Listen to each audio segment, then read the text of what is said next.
Oh my god, guys. Yes, this episode kicks ass. Oh my god, it's so fucking good. The build up. Oh my god, the build up, the setup, it was all worth it. Yes, for this conclusion. And this is the conclusion of this tiny little mini arc within our grand adventure of this season. Yes, finally it's over. This is the end of it. They hit it. They hit it on a high note. It is so good. Oh my god. So much. There's so much packed into this episode. Lots of feelings. Oh, and the fighting. Lots of fight. Well, not lots of fighting. All right, the fighting is short, but it is amazing what happens in it. All right, and we'll get to it. But geez, just fight. The way the show can or the series can make us care about characters that aren't important at all, really, to our main characters. It's super tough for a show to actually pull off. It's incredibly difficult, especially with anime. Because anime has trouble with this immensely, just with characters that aren't particularly important in really any way, shape, or form, and they can be in an arc. They're mostly supporting characters, and but in this series, it is an extensive story, and it's based on this, and our story has changed a lot since the first season. So now the series has come together to finally create this interluding story with all these connecting parts to develop our lead characters, and our supporting characters are a part of that, and they finally we get a lot of good characterization in that instance, and it's really great what they do here. Now let me just say, I love this episode. If I didn't make it clear already, it is nearly perfect. Nearly. Just for a mini arc.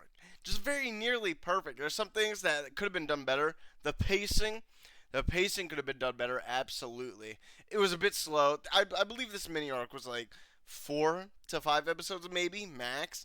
And it's possibly just too long.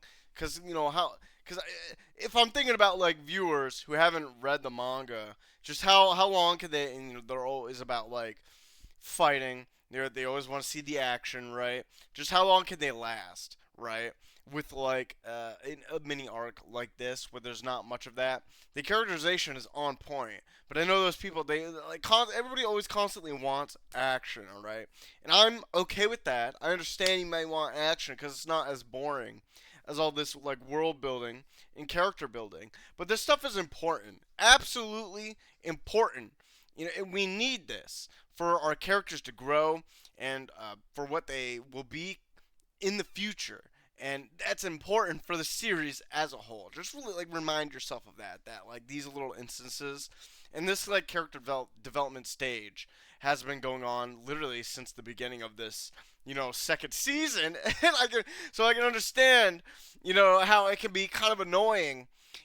After watching the first season, you come now, and it's just a complete 180 from how it used to be. So, beginning of the last episode, we started the fight. Basically ended off there. We were just literally jumping into it. Snake, having seen Thorfinn's shenanigans and Einar's, came back to the house that Master Keto was in. It's oh, you guys are back here. Gardar's here.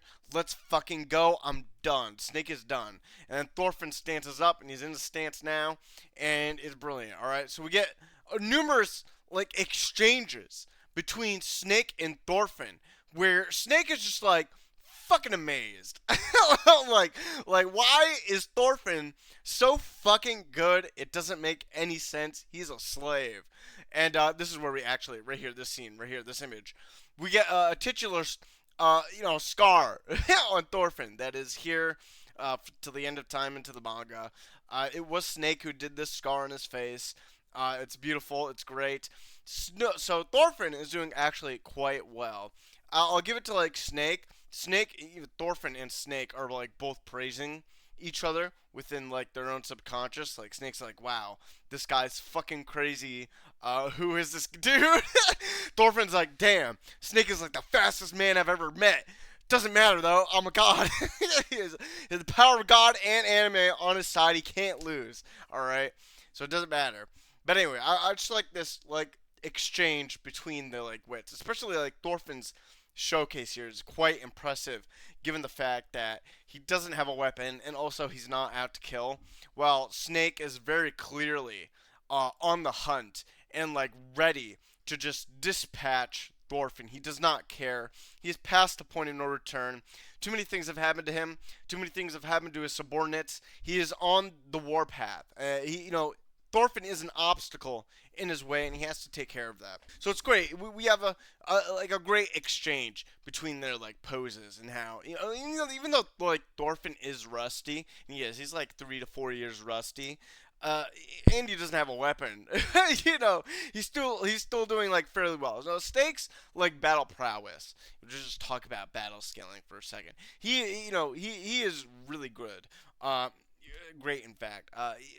I would compare him a lot to Askeladd. Even Thorfinn like compares him to Askeladd, and when Askeladd was old, so his prime was behind him. Askeladd in his prime would have been like, if you watched the first season, you would know that like Thorfinn had immense amounts of problems dealing with Askeladd and fighting him, even when he's like not at his peak. Snake is at his peak. He's at his prime. He's probably like even better than Askeladd in some respects. Like his speed is like just like, and his stamina is definitely like, 1 league above Askeladd. When we like last saw him, right?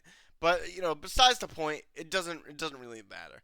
Thorfinn is fighting Snake pretty much at a stalemate. Snake is finding it super hard to kill Thorfinn.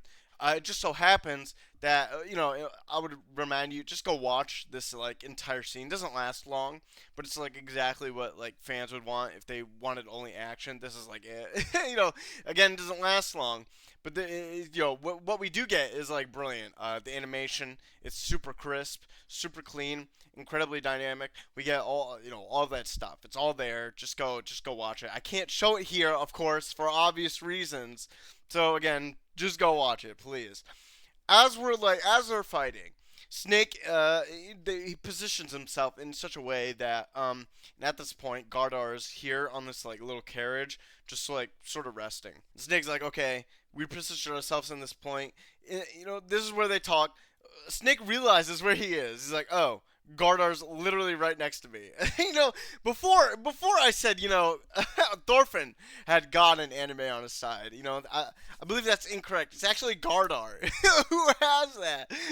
As we see here soon in a minute, where Keto comes out and begs the Snake, just let them fucking go. There's no real difference between us. We don't have to keep fighting like this. Snake's like, yes, that's true. My supports and I, we're all scumbags. We're shit. And this would get like a revelation. But like why Snake is like so good, even though he's like on this farm, helping these people out, even though like his pay grade should be like way above that. They're brigands of some kind. They're like sort of like outlaws.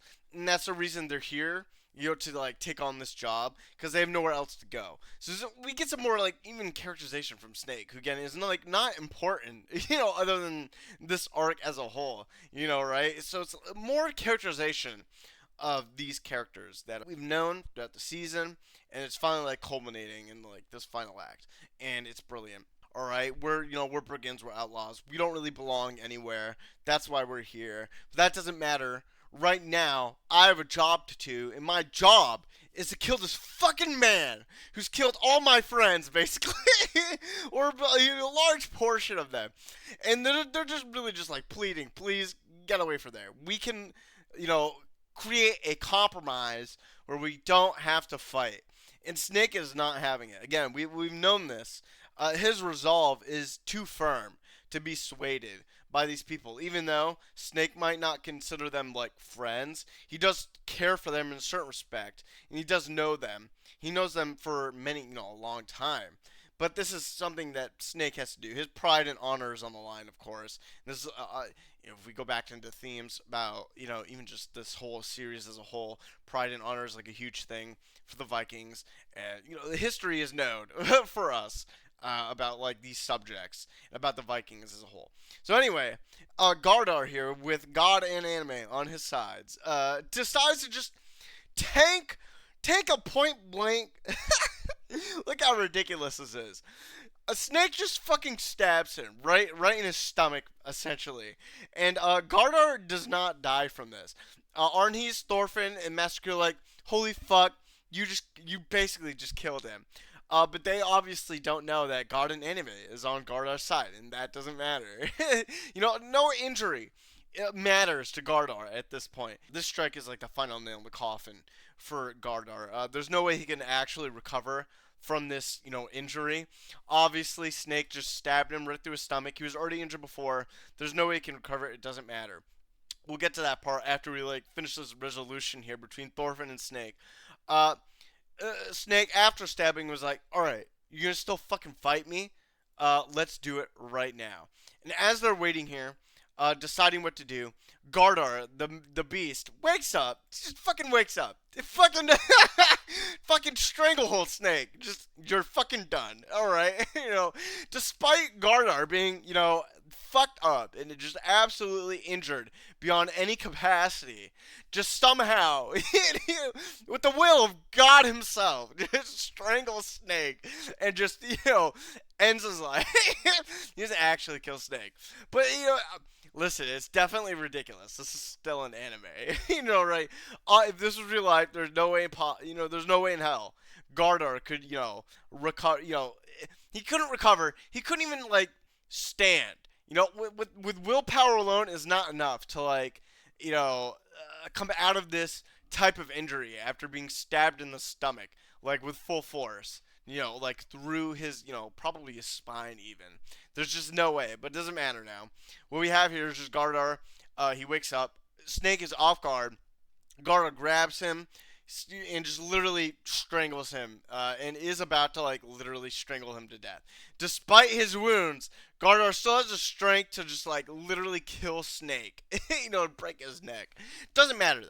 Thorfinn comes in. He's like, fucking, what the hell is going on? How is he this strong? Trying to literally stop Gardar. Thorfinn is in the position, again, we know this. Thorfinn doesn't want to fight. He's sworn off violence. He's using violence right now to protect people. He doesn't want to do it, but he's being forced to so. In this position where he has to help. Thorfinn, trying to help Snake, because he obviously doesn't want Snake to die. He understands Snake's grievances with Gardar. Thorfinn understands the whole situation completely. This is just a complete madhouse right now. But Thorfinn wants to do what he thinks is right, as does Snake. And this is just a great culmination of our characters using what they have at their disposal to fix the situation at hand. And they don't have real animosity towards each other except for Snake and Gardar. But that's besides the point. And this is great writing, by the way. When all our characters are using their wits and their strengths to accomplish their goals, and then see the consequences before them. But despite that, they have to do what they have to do because they believe in their own pride and their own moral ambiguity to do these things. It's great. It's great writing. Top of the line. Amazing. So as Thorfinn, he's like, hey, stop it, Gardar. Let go. God, can't save you for long. Just let go, man. Arnhes, with the save of the day, is like, please, Gardar, stop. We'll go together. No one's trying to get in our way. We can get Hijalti and leave. We can just leave. Obviously, she's lying to him in some certain respects. Because even at this point in time, Gardar still does not know that Hijalti is dead. Doesn't matter to Gardar. He's unstable at this point, and he has been unstable for, since we first met him.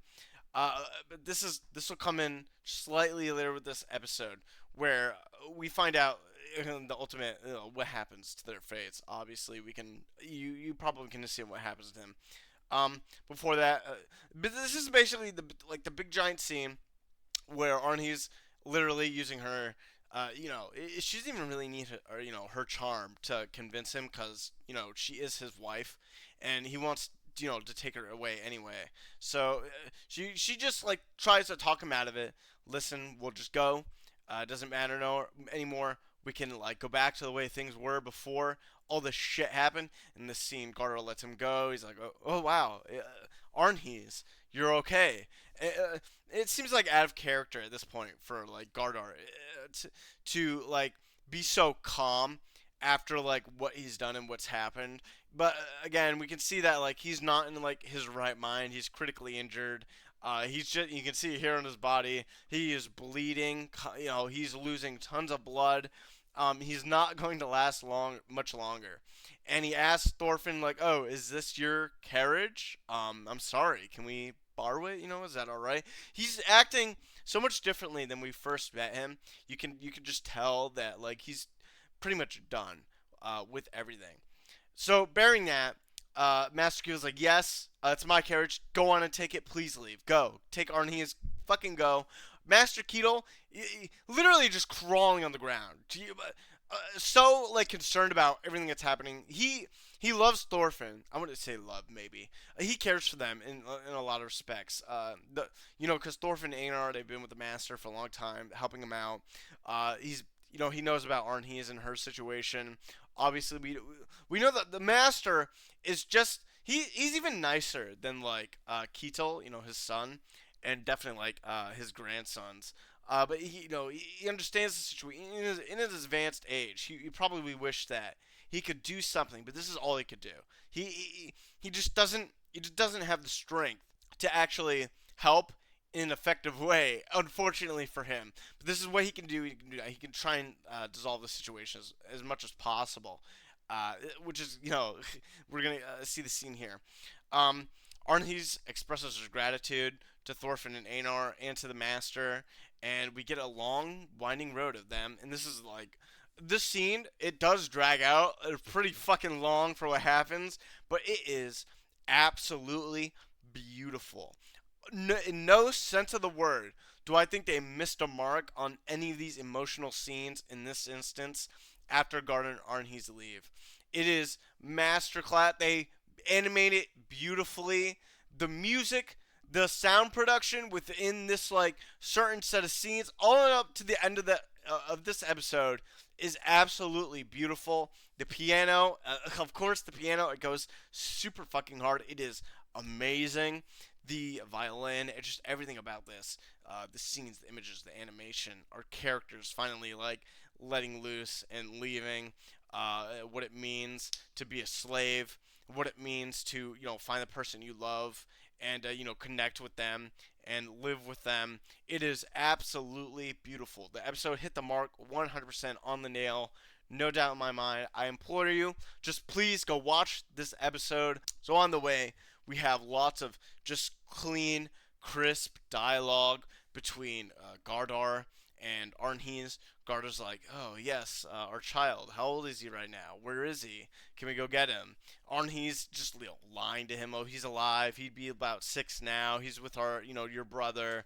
Don't worry about it." She's like, and Arnhes herself is like, not dazed, but like sad, melancholy. Not even that. She's lying, in a way to Gardar, but her emotions aren't like flat out into the open. She's clearly distressed about what's about to happen because she knows that with all of his injuries, Gardar cannot survive. So she is super sad in a way. She's just not like flaunting it outwardly. This is where we get like a really strange scene here, where Gardar is tipping beyond the edge of life and death right now, and this, you could say, this is the homage of seeing your life flash before your eyes, and Gardar is just seeing the vestiges of himself being caught as a slave throughout this winding path, and it's quite heartbreaking to watch this, where Gardar himself doesn't really realize what's happening, but there's lots of crisp, philosophy, despite Gardar being, not like a learned man, going on with like, what's he thinking right now? And what he's thinking is that, despite all that's happened, all these people, and these people are him, he's seeing himself in this way, and he is hallucinating. They could have just, the message is clear. Any of these people could have been someone else. It couldn't have just been me. Maybe the path of slavery is wrong. Gardner himself probably would have looked past the eyes of slavery back when he wasn't a slave, just like a lot of people would have during this era, where it was so common for people to become slaves.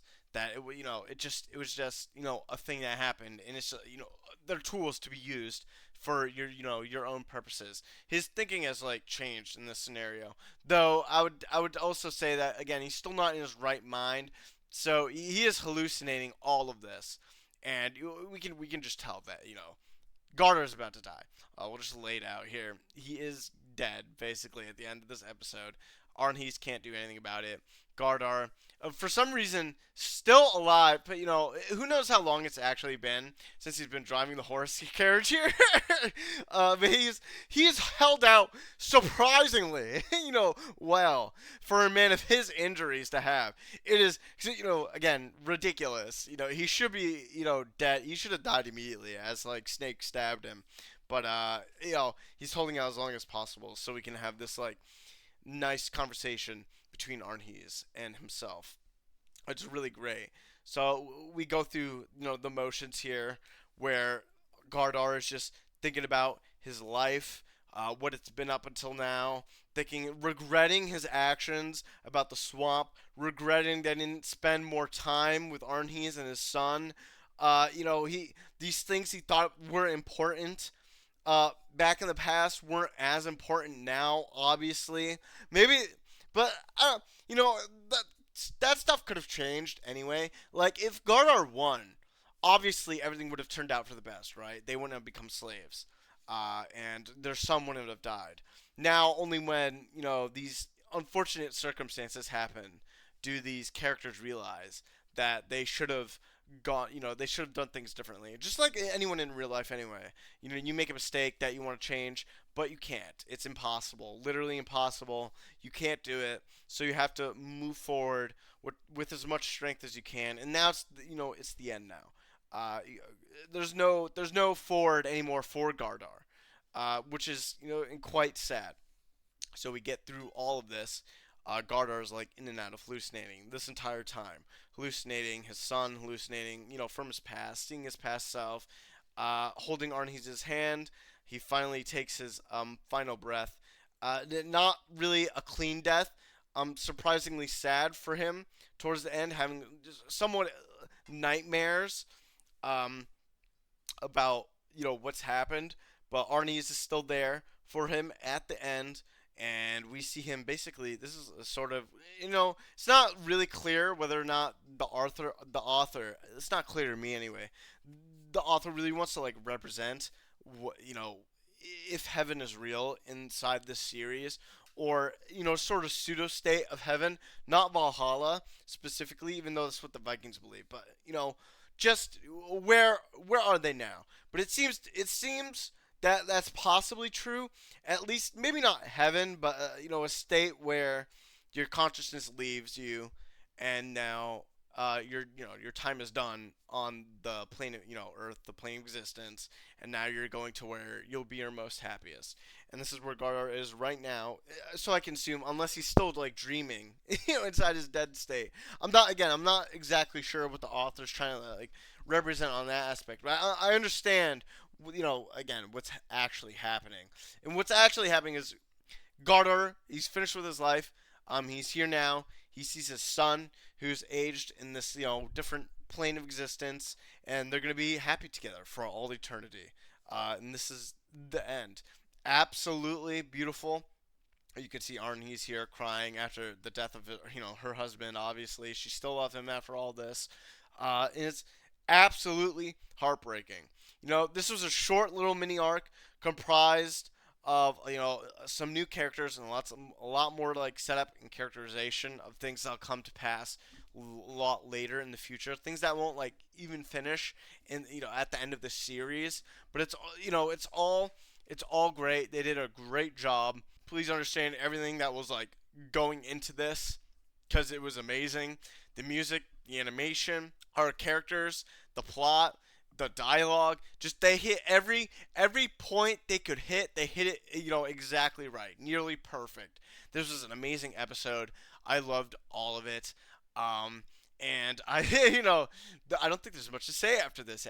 Honestly, we don't know. After this episode, we don't know where Arnhees is gonna go. It doesn't matter now anyway. The story's done. We'll probably get like a little epilogue of them maybe later. I'm not too exactly sure what happens after this, but I remember something. But for all intents and purposes, this little mini arc is done. So now we're gonna get to our actual giant event, probably within like the next 2 episodes, because obviously we know Keetle and his sons are coming back to the island, and Canute is hot on their tails. So we're gonna get some like crazy shit happening, towards the end of this series. It's gonna happen probably next episode, I would assume. And we're basically done. Again, this episode was beautiful. Just go watch this. Even before you watch this review. I think that's it, guys. I'm done rambling. I love this series so much. It is so good. It is so fucking good. We don't need all this fighting. As long as we have good world building, good dialogue, and decent animation with a lot of great character setup, I'm happy. I'm fucking happy. So yeah, I'm done now. I hope you guys have a nice night. See ya.